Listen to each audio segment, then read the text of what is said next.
Good morning, students. I am Arvinder Singh Man, PGT Commerce Vidya Ashram Public School. Now, today we will take on chapter number 3. The name of the chapter is Liberalization, Privatization, and Globalization. In the previous video, we have taken the industrial reforms and the financial sector reforms. Now, today we will take the fiscal reforms. First of all, we will know about the fiscal and tax. The tax reforms are concerned with the reforms of the government revenue and the government expenditure. Government का जो revenue और expenditure है उसके बारे में policies हैं, fiscal policy, उसके बारे में चर्चा हो रही है कि यहाँ पर कैसे रिफॉर्म किया जा सकता है. इसका सबसे पहला जो हाईलाइटिंग पॉइंट है वो है reduction in direct taxes. Prior to 1991 what had happened, there was a continuous increase in the direct taxes. Direct taxes की हमेशा बढ़ोतरी रही है. The taxes on the income of the individual and the profit of the business enterprises. हमने हमेशा लोगों पर tax बढ़ाया है, हमने बिजनेस एंटरप्राइजेस पे टैक्स बढ़ाया है, कॉर्पोरेट टैक्स बढ़ाया है. लेकिन अब इकोनॉमिक रिफॉर्म्स के तहत it was felt that the high rate of income tax were responsible for the tax evasion. जरूरत से ज़्यादा टैक्स लेने के कारण ही टैक्स की चोरी होती है. इन 1991 the continuous reduction in the taxes on the individual income, लगातार ये कोशिश की गई है टैक्स को कम करने की ताकि लोगों को फायदा मिल सके. The widely accepted moderate tax of the Indian taxes encourage the savings and voluntary and disclosure of the income. अब ये हुआ है कि हमने लगातार टैक्स को कम किया है, इससे मॉडरेट रेट ऑफ सिस्टम को डेवलप किया. Corporate rate of corporate tax has been approved. Now the reform of indirect taxes. In 1991 there was complexity in the imposing the indirect taxes. बहुत मुश्किल होती थी इस बात को समझना कि indirect taxes कैसे रिकवर किए जाते हैं, कैसे लगाए जाते हैं. लेकिन न्यू इकोनॉमिक बिल के अंदर ये देखा गया कि हमने इनडायरेक्ट टैक्स के को लेने के लिए सरलीकरण, उसको सिंप्लीफाई किया गया और लोगों को ये फैसिलिटेट किया गया कि even the common people can understand how the taxes has been taken from the indirect in the form of indirect taxes. Simplification of tax paying procedures to encourage the taxation. The procedure has been simplified. हमने tax की प्रक्रिया को सरलीकरण बनाया ताकि लोग tax को समझ सकें और इसके महत्व को समझ सकें और टैक्स भर सकें. Goods and service taxes. The parliament passed the law Goods and Service Tax 2016 to simplify and to introduce a unified indirect taxes system in India. Now law came into effect from 2000. Modi सरकार ने GST को लागू किया 2017 से और हमने expect किया था कि एडिशनल रेवेन्यू बढ़ेगी. हमने सारे टैक्सेस को हटाकर एक यूनिफॉर्म टैक्स लागू किया और हमने जो नारा दिया था वो था एक राष्ट्र एक कर और एक बाजार. ये नारा था मोदी सरकार का. ना foreign exchange reforms. Foreign exchange reform भी एक बहुत महत्वपूर्ण चीज़ है. इसके जो सबसे पहला जो हाईलाइटिंग पॉइंट है वो डिवैल्यूएशन ऑफ रुपीज़. 1991 से पहले हमारे पास बैलेंस पेमेंट का बहुत बड़ा क्राइसिस था. इराक को, कई देशों को हम पेमेंट नहीं दे पा रहे थे. हमारा आउटफ्लो फॉरेन करेंसी का ज़्यादा था, इनफ्लो कम था. Reforms in the regard was devaluation of the rupee. हमने सबसे पहले रुपए का अवमूल्यन किया गया. Devaluation refers to reduction in the value of domestic currency. हमने अपने भारत के रुपए को कम किया फॉरेन करेंसी के संदर्भ में. टू एनकरेज द एक्सपोर्ट्स, हमने एक्सपोर्ट्स बढ़ाने के लिए और इम्पोर्ट को घटाने के लिए ताकि हमारा फॉरेन एक्सचेंज बढ़ सके. Now determination of foreign exchange rate. Earlier the determination of foreign exchange rate by the government. पहले गवर्नमेंट कंट्रोल करती थी, अब मार्केट फोर्सेस कंट्रोल करती हैं. इसका बहुत बड़ा फायदा हुआ. हमने मार्केट को स्पीड दी, आगे बढ़ाया मार्केट को इकोनॉमिक रिफॉर्म्स के तहत. Trade and investment policy.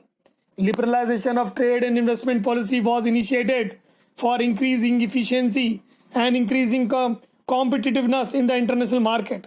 सबसे ज़्यादा ज़रूरी था कि हमें प्रतिस्पर्धा की तैयारी करनी थी फॉरेन मार्केट के अंदर, इंडिजियस मार्केट के अंदर और विदेशी कंपनियों से टक्कर लेने के लिए हमें नई टेक्नोलॉजी की ज़रूरत थी, एथिकल गाइडेंस की ज़रूरत थी, नए इन्वेस्टमेंट की ज़रूरत थी। इसके मेन हाईलाइटिंग पॉइंट्स क्या हैं? Dismantling of quantitative restrictions on the import and export. Prior to 1991, the India followed the policy of quantitative restrictive on the import. हमने import substitution का रास्ता अपनाया था, हम import नहीं होने देते थे और इसका तरीका था टैरिफ एंड कोटा सिस्टम। लेकिन लिबरलाइजेशन के अंतर्गत हमने imports पर रिस्ट्रिक्शन हटा दिया है। अब हम टेक्नोलॉजी भी इंपोर्ट कर सकते हैं, हैवी मशीनरी इंपोर्ट कर सकते हैं अब, ताकि हम कंपटीशन फेस कर सकें। रिडक्शन इन टैरिफ रेट्स, हमने there was a high tariff rates on the import, but now this has been reduce for increasement of the market and economic growth. Removal of licensing procedures for the import. 1991 there was a huge restriction to obtain the import license. 1991 से पहले India में बड़ी बड़ी कंपनियों को import licence नहीं मिलता था, बहुत रिस्ट्रिक्शन था, बहुत सारे कानून थे। लेकिन हमने उन कानूनों को हटाया, उन कानूनों को सरल किया, ताकि हमारे जो बिजनेसमैन हैं वो इंपोर्ट कर सकें, उन्हें लाइसेंस लेने की जरूरत ना पड़े। Removal of export duties. Earlier there was a heavy export duties imposed to encourage the domestic production for the domestic demands. पहले there was the export duties imposed to encourage the domestic productions, but now the export duties have been removed to increase the competition in the positive Indian goods. Import duties हटा दी गई है ताकि लोग भारत के बाहर भी माल भेज सकें और हमारे प्रोडक्ट्स का प्रचार हो सके और हमारी कंपनियां बाहर भी तरक्की कर सके। Privatisation implies the shedding of the ownership and the management of the government owed by the enterprise. It means the removal of the rigid control over private sector and giving the freedom for necessary decision. पहले क्या होता था कि private sector पर केंद्रीय सरकार का बहुत ज़्यादा नियंत्रण था, लेकिन अब प्राइवेटाइजेशन के कारण गवर्नमेंट ने अपनी इन्वॉल्वमेंट को कम किया। Greater degree of accord has been given to the private sector.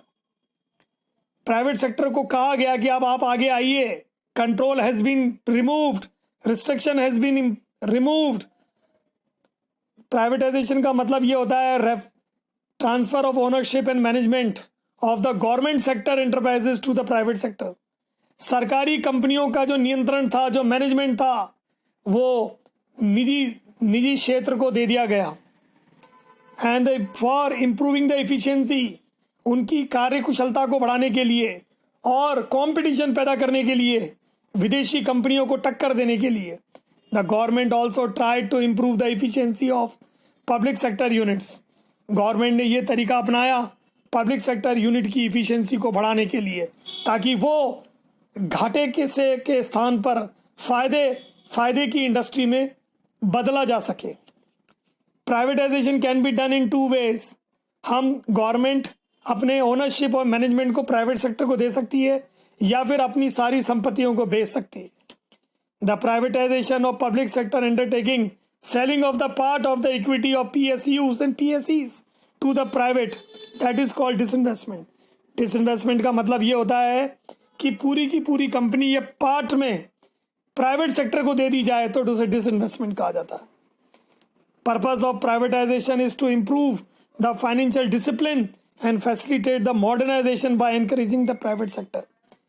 Privatization का सबसे बड़ा एम यह है कि हमें डिसिप्लिन पैदा करना है फाइनेंशियल मार्केट के अंदर। हमें यह देना है कि हमें नए टेक्नोलॉजी को बढ़ाया जा सके, एनकरेज किया जा सके, प्राइवेट सेक्टर को इफिशिएंसी बढ़ाई जा सके, ज़्यादा फायदा कमाया जा सके। Now what was the positive impact of the privatization? Improve the efficiency of the management. सबसे बड़ा फायदा जो प्राइवेटाइजेशन का हुआ है वो ये हुआ है कि गवर्नमेंट की इन्वॉल्वमेंट कम हुई है और उससे प्राइवेटाइजेशन होने से डिसीजंस जल्दी लिए गए और इफ़िशियंसी में बढ़ोतरी, कार्य कुशलता और कार्य क्षमता में तरक्की हुई है। Financial discipline, the privatization maintain the financial discipline by regular supply of fund. There were undue delay in the sanctioning the fund. 1991 से पहले फंड से प्रॉपर टाइम पे नहीं आ सकता था, इसी वजह से कई निर्णय नहीं हो सकते थे। लेकिन 1991 के बाद फाइनेंशियल डिसिप्लिन ज़्यादा रहा, फंड की सप्लाई ज़्यादा रही और जल्दी डिसीजन हो सके। Reduction in deficit, in before 1990 the most of the public sector units were in the losses, and now due to the privatization the financial burden of the government has been reduced and non-development expenditures has been reduced. The competitiveness, the privatization targeted the private capital and managerial capabilities could be effectively utilized to improve the performance. This could further encourage the competitiveness in the domestic as well as the international market. Privatize करने से हमारी जो domestic कंपनियां थी उन्होंने बाहर की कंपनियों के साथ प्रतिस्पर्धा किया, अपनी क्वालिटी को बढ़ाया, टेक्नोलॉजी को बढ़ाया, नई नई मशीनरीज को इंपोर्ट किया। इस वजह से हमारा माल बाहर बिकने लगा, हमारी कई कंपनियां बाहर सेटअप हो गई। डाइवर्सिफिकेशन ऑफ प्रोडक्शन, प्राइवेट करने से इफिशिएंसी बढ़ी, हमने नए नए प्रोडक्ट्स बनाए, नई नई प्रोडक्ट लाइन डेवलप की। Expansion of production, that was the main target. Increase in foreign direct investment, privatization करने से there was a inflow of foreign direct investment to improve in the country due to the capital investment. Our countries would like to invest because of expanded domestic market. हमारा domestic market बहुत बड़ा है, हमें काफ़ी पूंजी की ज़रूरत पड़ती है और फॉरेन डायरेक्ट इन्वेस्टमेंट से हमें बहुत फ़ायदा हुआ। What was the negative impact? Neglect the social interest. Privatise करने से क्या हुआ कि हमने प्रॉफिट ज़्यादा कमाया, हमारा मेन ऑब्जेक्ट था प्रॉफिट कमाना प्राइवेटाइजेशन से, लेकिन जो सोशल एस्पेक्ट था वो कम हो गया। हमने जो समाज का जो फ़ायदा था उसको नहीं देखा, हमने प्रॉफिट को देखा। हाईली प्राइस गुड्स, प्राइवेटाइजेशन होने से जनरल प्राइस लेवल था वो बढ़ गया। अब कुछ ना कुछ नुकसान तो होने था। The major thing was there was a great rise in inflation. Now monopolistic control, privatisation से जो कंट्रोल था वो सारा प्राइवेट सेक्टर के हाथ में आ गया और जो प्राइजेस थी वो मार्केट फोर्सेस पे डिपेंड हो गया। गवर्नमेंट का कोई इन्वॉल्वमेंट नहीं रहा, इससे जनरल प्राइस लेवल बहुत ज़्यादा बढ़ गया। Hindrance in the achieving the object of full employment, privatise does not work toward the achieving the object of full employment. Privatise करने से एम्प्लॉयमेंट पे ज़्यादा ध्यान नहीं दिया गया। आज देश की तरक्की तो हो रही है लेकिन लोगों को एम्प्लॉयमेंट नहीं मिल पा रहा। ये एक बहुत बड़ा सिरदर्द है भारत सरकार के लिए। मेरा ये मानना है कि देश में तरक्की भी होनी चाहिए, आर्थिक तरक्की भी होनी चाहिए, इकोनॉमिक डेवलपमेंट भी होना चाहिए, ग्रोथ भी होनी चाहिए, लेकिन उसके साथ साथ लोगों को रोज़गार भी मिलना चाहिए ताकि लोग संतुष्ट हो सकें। Thank you students and have a nice day.